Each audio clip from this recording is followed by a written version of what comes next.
So hello everyone, welcome back to another video. তো আজকে actually basically বাড়িতে নেই। তো মূলত দুটো জিনিসের তো সমস্যা হবেই। একটা হচ্ছে নয়েজ আসতে পারে প্রচণ্ড পরিমাণে, আর একটা হচ্ছে কোয়ালিটি নিয়ে। তো একটুখানি অ্যাডজাস্ট করে নিও যারা দেখছো। এবং সেই কারণবশতই বাড়িতে যেহেতু নেই, সেহেতু যে ভিডিওগুলো আগামীকাল আসতে চলেছে তার মধ্যে কিছু কিছু ভিডিও পার্টিকুলারলি হবে যেগুলো আগে থেকেই আমার বানানো ছিল।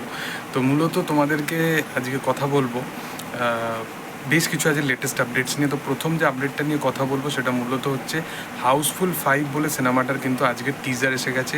নাদিয়াদওয়ালা গ্র্যান্ডসনের এটা সেকেন্ড প্রোডাকশন হাউস থেকে এটা দ্বিতীয় সিনেমা যেটা এই বছরে মুক্তি পেতে চলেছে। এরপরে বাঘি 4 আসবে। এবং নাদিয়াদওয়ালা গ্র্যান্ডসনের যদি বাঘি 4 নিয়ে আপডেট দিই, তো সঞ্জয় দত্ত একটা কথা জানিয়েছে যে বাঘি 4 একটা অন্য ধারার একটা সিনেমা হবে, যেখানে কিন্তু লর্ডস অফ ইমোশন কিন্তু কন্ডাক্ট থাকবে এই সিনেমাটার মধ্যে, যেখানে আমরা হিরো বা ভিলেন প্রত্যেকের অ্যাঙ্গেলটা বা প্রত্যেকের ব্যাক স্টোরি শুনে প্রচণ্ড পরিমাণে আমরা একটা ইমোশনালি একটা কানেক্ট হয়ে যাব চরিত্রগুলোর সাথে। পরবর্তী যে আপডেটটা সেটা হচ্ছে হাউসফুল 5-এর টিজার নিয়ে। তো টিজারটা মূলত এটা মানে একদমই যে বলতে পারো যে একদম কাট টু একদম টিজার টাইপ ওই রকম কাইন্ড অফ নয়।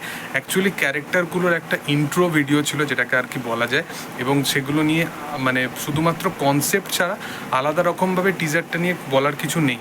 কারণ এই সমস্ত চরিত্রগুলোকে আমরা প্রিভিয়াসলি এই সিনেমাতে বারংবার এই সিনেমাগুলোতে এরকমভাবে দেখে নিয়েছি। তো এর মধ্যে নতুন অর্থ কিছু নেই। নতুন অর্থ যদি কিছু লেগে থাকে তাহলে হয়তো কনসেপ্টটা সেটাকে প্রপারভাবে কতটা ভালোভাবে এক্সিকিউট করবে সেটাই হচ্ছে ব্যাপার। কারণ কনসেপ্টটা বেশ ইন্টারেস্টিং, যেহেতু ভালো ভালো পারফর্মাররা আছে তারা কিন্তু জিনিসটাকে খুব সুন্দরভাবে পুল আপ করে দিতে পারে। কারণ কমেডির সাথে একটা থ্রিলিংয়ের ভাইব, এবং সেটাকে যেহেতু নানা পাটেকার, তারপরে সঞ্জু বাবা, তো এত ভালো ভালো অভিনেতারা আছে, অক্ষয় কুমার ইটসেলফ খুব ভালো একজন অভিনেতা, শ্রেয়াস তালপাড়ে, রিতেশ দেশমুখ, ফারদিন, প্রত্যেকে ভালো অভিনয় করে, অভিষেক বচ্চন। তো সিনেমাটা একটা স্ট্যান্ডার্ড জায়গায় দাঁড়িয়ে যাবে, এবং এইরকম কাইন্ড অফ সিনেমা বা একটা family oriented drama, family oriented এরকম কাইন্ড অফ একটা কমেডি ধারার সিনেমা, সেটা যত খারাপই হোক না কেন সেটা কিন্তু ভালো কালেকশন করে নেয়, যেটা আমরা বারবার কার্তিক আরিয়ানের ছবিতে এক্সাম্পলে দেখেছি।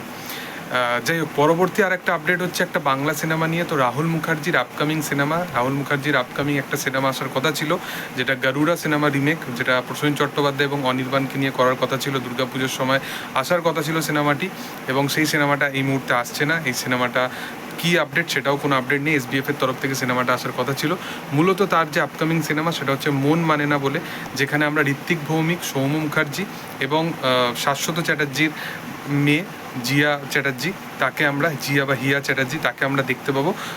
সৌম্য মুখার্জি খুব ভালো প্রমিসিং একজন অভিনেতা, তার প্রিভিয়াস কাজ আমরা দেখেছি, এবং ঋত্বিক ভৌমিক ইটসেলফ খাকি দ্য বেঙ্গল চ্যাপ্টারে দারুণ কাজ করেছে। তার প্রিভিয়াস কাজ, সেই কাজগুলো তো খুব প্রমিসিং একজন অভিনেতা। তো একটা দারুণ কাজ হতে চলেছে, এবং রাহুল মুখার্জির কাজ আমার বেশ ভালো লাগে।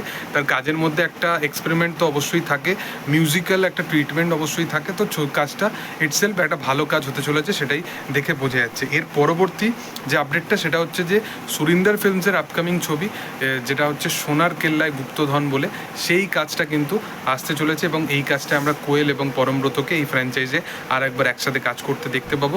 আমি বিশালভাবে এক্সাইটেড আছি। একটা অ্যাডভেঞ্চারাস কাজ, এবং সুরিন্দর ফিল্মস প্রিভিয়াসলি খাদানের মতো একটা দুর্দান্ত মাফিক একটা ব্যবসা আনতে পেরেছে সিনেমার মধ্যে। তো দেখার যে সিনেমাটা কীরকম পুল আপ করতে পারে, এবং এইরকম পার্টিকুলার অডিয়েন্সও একটা আছে এইরকম কাইন্ড অফ সিনেমা।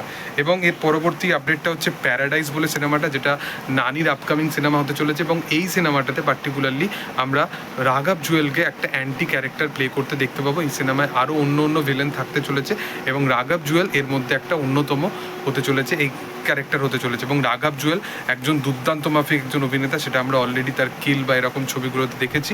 তো দেখার যে রাঘব জুয়েলের ক্যারেক্টারটাকে কীরকমভাবে প্রেজেন্ট করা হয়। নানির ছবিতে অবশ্যই গুরুত্বপূর্ণ দেওয়া হয় প্রত্যেকটা চরিত্রকেই, তো দেখার যে রাঘব জুয়েলকে কীভাবে সে প্রেজেন্ট করে। এর পরবর্তী আপডেটটা হচ্ছে সালমান খানের আপকামিং সিনেমা এখন কী হতে চলেছে সেই বিষয়ে এখন মোটামুটিভাবে কোনো সেরকমভাবে আপডেট নেই। তবে বিজেন্দ্র প্রসাদ সে জানিয়েছে যে ঈদের সময় সালমান খানের সাথে সে দেখা করেছিলেন এবং বজরঙ্গি ভাইজানের পার্ট 2 নিয়ে তাদের মধ্যে একটা ডিসকাশন হয়েছে ইনিশিয়াল লেভেলে এবং সে তাকে একটা ন্যারেশনও শুনিয়েছে যেটা সালমান খানের পছন্দ হয়েছে। আমি বারবার বলছি যে সালমান খানের কেরিয়ারের যদি কোনো সিনেমা যেটা সালমান খানের কেরিয়ারকে ইটসেলফ কামব্যাক করাতে পারে তাহলে বজরঙ্গি ভাইজান পার্ট 2 থেকে বড় কিছু হতে পারে না। দরকার নেই এসব মাস সিনেমা সাউথের বড় বড় ডিরেক্টরদের সাথে কোলাপ করার। সালমান খান যদি এটাতে ফোকাস করে তাহলে ভালো কিছু বেরিয়ে আসতে পারে। এর পরবর্তী আপডেটটা হচ্ছে জুনিয়র এনটিআরের আপকামিং ছবি যেটা প্রশান্ত নীলের সাথে আসতে চলেছে ড্র্যাগন বলে। এই সিনেমাটা রিলিজ ডেট জানিয়ে দেওয়া হয়েছে, সিনেমাটা জুন মাসে রিলিজ পেতে চলেছে 2026-এ। দেখান, আমি তো বিশালভাবে এক্সাইটেড আছি প্রশান্ত নীল এবং এনটিআরের জুটিকে একসাথে দেখার জন্য। পরবর্তী আপডেটটা হচ্ছে শাহরুখ খানের কিং বলে সিনেমাটা। কিং সিনেমাটাতে কিন্তু আমরা দীপিকা পাদুকোনকে দেখতে চলেছি। এটা আর একটা সিনেমা হলো যেখানে শাহরুখ দীপিকা জুটিকে আমরা আবার একসাথে দেখতে পেতে চলেছি এবং শাহরুখ দীপিকাকে একসাথে মানায়ও। এই জিনিসটা শাহরুখ খানের যে তরফ থেকে যে ডিসিশন নেওয়াটা সেটা খুবই ভালো একটা ডিসিশন এবং দীপিকা পাদুকোন এখানে সুহানা খানের মাদারের ক্যারেক্টার প্লে করবে এবং সম্ভবত এখানে তার ক্যারেক্টারটাকে ট্রেন করার জন্য সে হয়তো শাহরুখের কাছে পৌঁছাবে। তার চরিত্রটাও কিন্তু একটা ইম্পর্টেন্ট চরিত্র হবে এবং দীপিকার ক্যারেক্টারটা লেখার জন্যই কোথাও গিয়ে একটা সিনেমাটা ইনিশিয়াল লেভেলে কিন্তু অনেকটা টাইম নিয়ে নিয়েছে মুক্তি পেতে, মানে শুটিং শুরু হতে। এবং এই সিনেমাটা 18 মে থেকে কিন্তু সিনেমাটা ফ্লোরে যাবে, মুম্বাইতে কিন্তু এই সিনেমার শুটিং শুরু হবে। দেখার যে সিনেমার আপকামিং দিনে আরও কত ভালো ভালো স্টার কাস্ট আমরা দেখতে পাই। এর পরবর্তী আপডেটটা হচ্ছে আল্লু অর্জুনকে নিয়ে। তো আল্লু অর্জুনের 22তম ছবি যেটা অ্যাটলিস্ট সাথে আসতে চলেছে। এই সিনেমাটাতে মৃণাল ঠাকুরের নাম উঠে আসছিল এবং আরও দুজনের অ্যাক্ট্রেসের নাম উঠে এসছে, যার মধ্যে অন্যতম হচ্ছে জাহ্নবী কাপুর আর একজন হচ্ছে অনন্যা পান্ডে। এই ছবির জন্য দীপিকা পাদুকোনকেও অ্যাপ্রোচ করা হয়েছিল, বাট দীপিকা পাদুকোনের তরফ থেকে কোনো রকমভাবে গ্রিন সিগন্যাল আসেনি। তো সেই কারণবশত অনন্যা পান্ডেকে তারা অ্যাপ্রোচ করেছে। তো 3 জন অভিনেত্রীকে এই কাজটায় দেখা যাবে। তো দেখার যে আপকামিং দিনে কোন আপডেটটা সঠিক হয় কোনটা বেঠিক। তবে তোমাদের কি বক্তব্য সেটা তোমরা অবশ্যই কমেন্টে জানিও। ভিডিও ভালো লাগলে অবশ্যই লাইক শেয়ার সাবস্ক্রাইব করে দিও। Thank you all, by.